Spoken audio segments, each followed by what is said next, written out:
నొప్పి మాయం సర్జరీ దూరం ఆపరేషన్ లేకుండా మోకాళ్ల నొప్పులకు ఆధునిక చికిత్స ప్రాణ పెయిన్ క్లినిక్. ఇట్లా మరి నటించారా మీరు? నేనైతే ఉన్నాడు నన్ను దాంట్లో నేను నేను అసలైతే సంపాదించే చేయాలని ఈ ఆలోచనలు ఏం లేవు. ఒకరోజు షూటింగ్ జరుగుతుంది అక్కడే మా ఊర్లకి ఇలా జరుగుతుంటే ఆ వస్తామన్న అతను రాలేదు. మేనేజర్ ఒక ఆయన ఉంటాడు పిలిపిలేదు అని చెప్పి వీళ్ళందరూ ఆయన దౌర్జన్యం చేస్తారు, మీరు మానుకుండా కానీ మా కెమెరాల కంటికి డబ్బులు ఇవ్వాలని పనిచేసేవాళ్ళు. ఆయన అటు ఇటు చూసి పెద్ద ఆయన పెట్టు పిలిచి ఇంకా మన భయం ఏందని చెప్పి ఆ వేసి నాకు కట్టించారు. ఏదో కళ్ళు గీసేవాడు అంటది. పంచ గోసి పెట్టిండ్రు, బాడీ మీద వేసిండ్రు, తల కూడా చుట్టిండ్రు. ఇవాళ కత్తులు ఇవాళ కడవలు తగిలిచ్చారు. ఒక పిల్లలు ఆడుకుంటుంటే ఆడ ఒక ఆమెకు దయ్యం పట్టడం, నేను పోయి ఆమెను బెగటం, అట్లా ఒక సీన్ పెట్టిండ్రు. ఇది సినిమా చూసేదానికి నన్ను చూసి ఎక్కువ నవ్వడం మొదలు పెట్టిన ఇంకా తిరణాలు ఉన్నట్టుంటారు జనాలు అందరు చుట్టూ. ఇంకా నన్ను చూసేది నవ్వుతుంటారు, వాళ్ళు చూసి నన్ను వెళ్ళి దాగిపోతుంటది. అట్లా ఒక సినిమా దాంట్లో నేను ఒక సీన్ బాగానే చేసిన. ఏమో ఎన్నుకున్నది ఏంటంటే ఈ కథకి అది ఎవరు మాతంగుల గురించి ఆ కథకి చెప్పింది ఏమే, కథ చెప్పింది ఏమే. ఓకే, రవిబాబు గారు కూడా నటించారన్నారు కదా, అంటే ఎలా ఉండేవాళ్ళు మీతో? రవిబాబు సారు ఇక్కడ అడవిలో పెద్ద అడవిలోకి షూటింగ్. ఆయన ఒక పెద్ద మాంత్రికుడు. ఆ మాంత్రికుడికి సత్యప్రకాశ్ శిశువుడు. సత్యప్రకాశ్కి మేము 16 మంది శిశువులు. ఈ 16 మంది ఏదో అది కథ నాకు పూర్తిగా అర్థం కాదు. ఈ మాతంగలు అనేవాళ్ళు వీళ్ళని చంపడం, ఎవరిని మాతంగులని పిల్లలు మాతంగలు చచ్చిపోద్ది దెయ్యమై పెట్టి వీళ్ళ 16 మంది చంపడానికి ఆమె గాలి ఎత్తుంటది. ఇదంతా ఒకరినొకరు చంపుకోవటాలు, భయపీయటాలు, నవ్వీయటాలు, ఏడిపీయటాలు, ఇదే ఈ సినిమాలో కథ. మీరే అమ్మా, మీరే చెప్పారు? నేనే చెప్పా కథని. ఎందుకంటే మాతంగుల గురించి మాకు ఎల్లమ్మ కొలుపులు చేస్తారు మా ఊర్లకి వెళ్ళి. అప్పుడు మేము చిన్నపిల్లలప్పటి నుంచి ఇప్పటికి కూడా చేస్తారు మాకు. చేస్తే ఆ ఎల్లమ్మ కొలుపులకి అక్కడికి ఇప్పటికి అక్కడికి తేలా, అసలు ఈ జీవిత చరిత్రలేకి తేలా ఆమెని. మాకు ఆమె ఎప్పుడు వచ్చి చేస్తా ఉంటే వచ్చేటప్పుడు బాగా కలకలాడుతా నవ్వుతా మంచిగా వచ్చుద్ది, మాలో ఉంటుంది. మేము ఎంతమందిని కూర్చున్నా కానీ కళ్ళు తాగాల్సిందే, కళ్ళు మా మీద ఇయ్యాల, యాపమల్ల తీసుకొని అందరినీ తట్టాలి, మొత్తం మీద కూర్చొని తొక్కాలి. అట్టాటోళ్ళని ఎంత మగోళ్ళైనా కానీ పైన పట్టి తొక్కాలి ఆమె. ఆ చరిత్ర ఆమెకు రాకుండా చేయాలి అని చెప్పి నేను ఆ జీవిత చరిత్రలో అది లేకుండా చేయాలని చెప్పి ఆ కథ సినిమా లాగా చేశాం. ఇప్పుడు ఆమె చరిత్రే ఇది, మాతంగుల చరిత్రే. ఆ మాతంగి ఇంటికి వచ్చినప్పుడు మాకు చాలా చాలా చేస్తుంది అవన్నీ కథను గురించి చేస్తే ఆమె గురించి మేము బొల్లెవలు తీసుకొని మేము ఎగురుతుంటాము, ఆమె యాపలు తీసుకొని ఆమె ఎగురుతుంటది, వీళ్ళు కొమ్ము తీసుకొని వాళ్ళు ఎగురుతుంటారు. తెల్లవారులు ఎగరడాలే ఉంటాయి.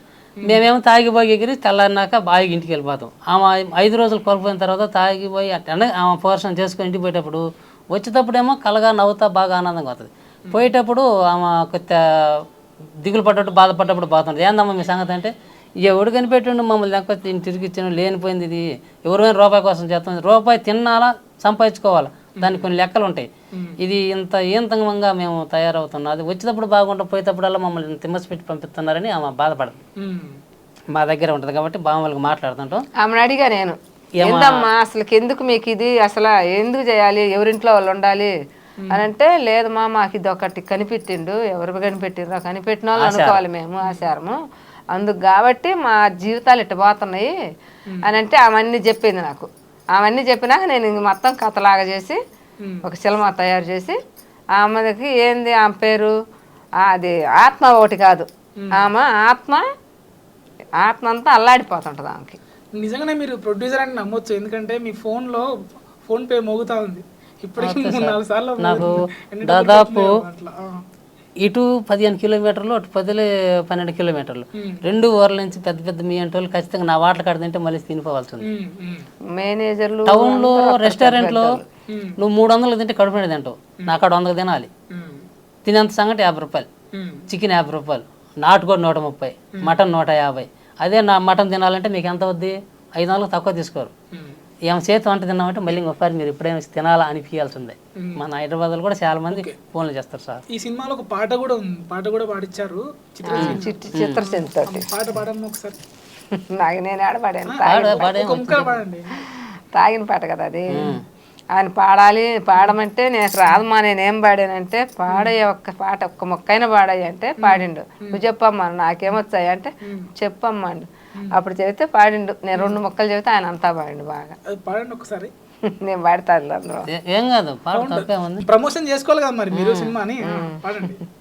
తాగుతా నీ అబ్బా తాగి ఊగుతా నీ అబ్బా తాగిన వాళ్ళు ఈ లోకంలో ఎందుకని చాలాసేపు 4 ముక్కలు చెప్పే వరకు బాగుందమ్మా ఇది బాగుందమ్మా అని ఇంకా పాడిండు ఆయన. నేను బాగలేకపోయా ఆయన పాడిండు అంతే. తాగితే ఏమైద్ది తాకపోతే ఏమైద్ది అవన్నీ చెప్పాను మామూలుగా పొడి మాటలుగా. ఆయన బాగుందమ్మా ఇది అని ఇంకా వాడిండు. తాగిన వాళ్ళు ఈ లోకంలో ఎందుకు లేకపోతే ఏమంటాడు ఆయన అంతసేపు బట్టి. బాగుందా పాట. ఓకే, దీంట్లో నటించిన వాళ్ళు ఇంకెవరు ఉన్నారు? రవిబాబు గారు కాకుండా నటించారు ఇందులో? చిత్రం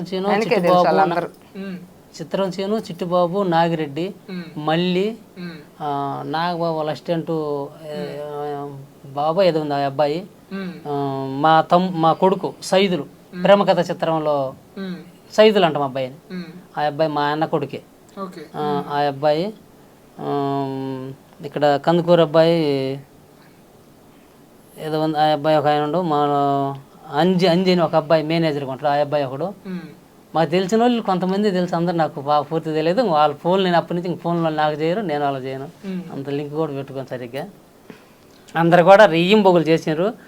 వాళ్ళు తీసుకున్నది రూపాయి అయినా నాకు 2 రూపాయలు పని చేశారు. ఎక్కడన్నా కాని వచ్చినా కానీ నవ్వుతా. అప్పుడు ఆ చిత్రం చీనోళ్ళు ఇటు ఒంగోలు ఏరియా వచ్చినా కందుకూరు ఏరియా వచ్చినా మా కాడికి వచ్చి పోతారు. మా ఇంటి కాడ చేతితోటి సంగటి నాటుకోడి వండించుకొని సంగటి తెచ్చుకొని ప్రశాంతంగా తినితే ఇంక తిని బయటకు వచ్చేటప్పుడు తెలిసింది పలానా చిలమ వాళ్ళు వచ్చినారని. ఇంకా మా ఇల్లు ఖాళీ లేదు. 3 గంటల వాళ్ళు చేతకాల బయటకు రావడానికి. ఊరు మొత్తం అయిపడిపోయారు. మీ ఇంటికి ఏంది సినిమా వాళ్ళు రావటం ఏంది? మేమందరం ఎగతాళి చేసినాం, నువ్వు సినిమా వాళ్ళని రప్పించిన. అప్పుడేమో ప్రొడ్యూసర్ అంటే నార్మల్ ఉండదు సెట్ లో. వచ్చారు బాగా వచ్చారు. భయపడతారు. అంటే ఎట్లుండదు మీతో? మాతో బాగా వాళ్ళు ఏం కావాలని అదే దగ్గరుండి నేను పెడతాను. ఏం కొరవ లేకుండా నువ్వు చూసుకోమని ఏం కావాల్సిన అమౌంట్ అనిపిస్తుంది. మా ఊర్లో నుంచే సరుకులు మొత్తం తీసుకుంటాం. ఏడన్నా షూటింగ్ జరిగి ఆడికి తీసుకుపోతాం. మొత్తం మేము మా ఊరు వాళ్ళతో వంటలు పండించినాము.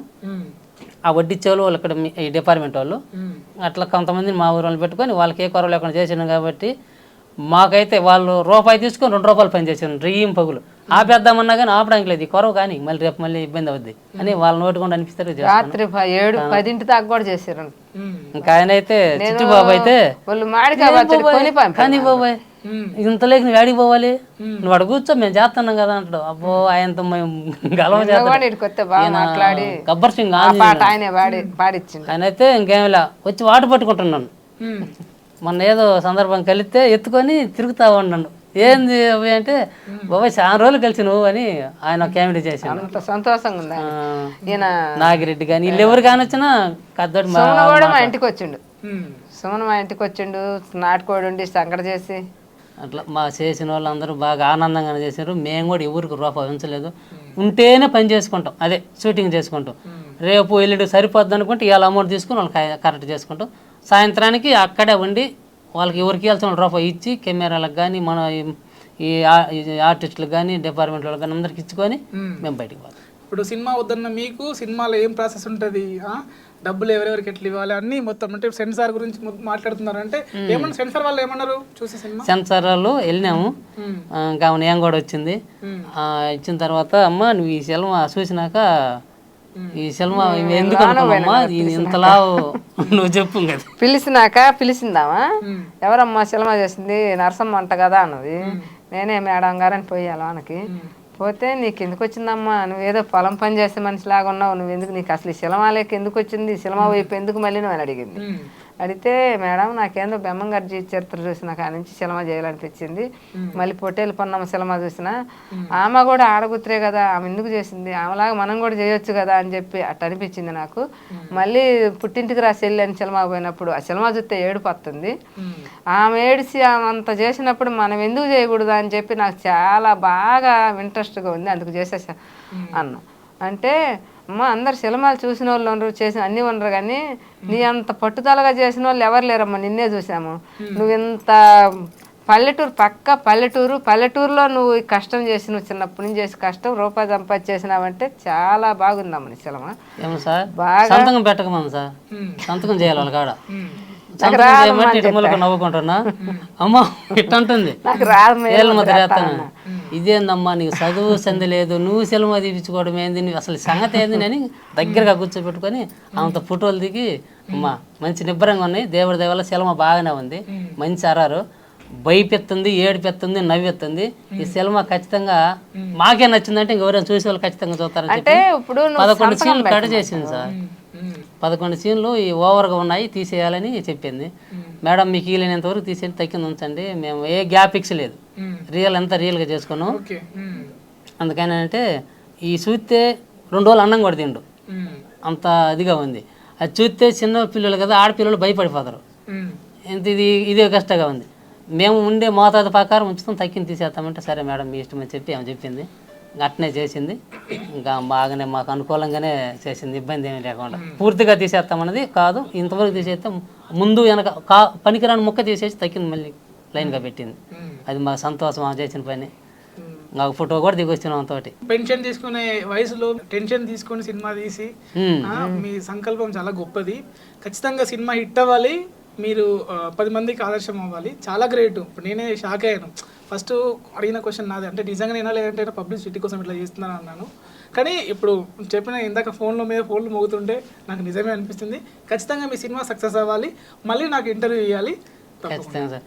మన ఐ డ్రీమ్ మీడియా వాళ్ళందరికీ మా నమస్కారాలు. మీరు బాగా సపోర్ట్ చేసి మమ్మల్ని బాగా జనంలోకి వెళ్ళి మంచిగా చెప్తే మేము ఇంకా మరీ కోరుకుంటాం. మిమ్మల్ని అయితే మాత్రం పూర్తిగా తెలియని వాళ్ళం, అంటే ఒక్క మనిషి ద్వారా ఇంకొక మనిషి ద్వారా ఒక మెట్టు ఎక్కడానికి ప్రయత్నించిన వాళ్ళమే. కానీ ఏమో మండిపట్టు వల్ల మేము మెట్టుకు పైకి రావడానికి మాకైతే అసలు ఇది విజయవాడ బస, ఆ హైదరాబాద్ బస అని కూడా తెలియదు ఆమెకి.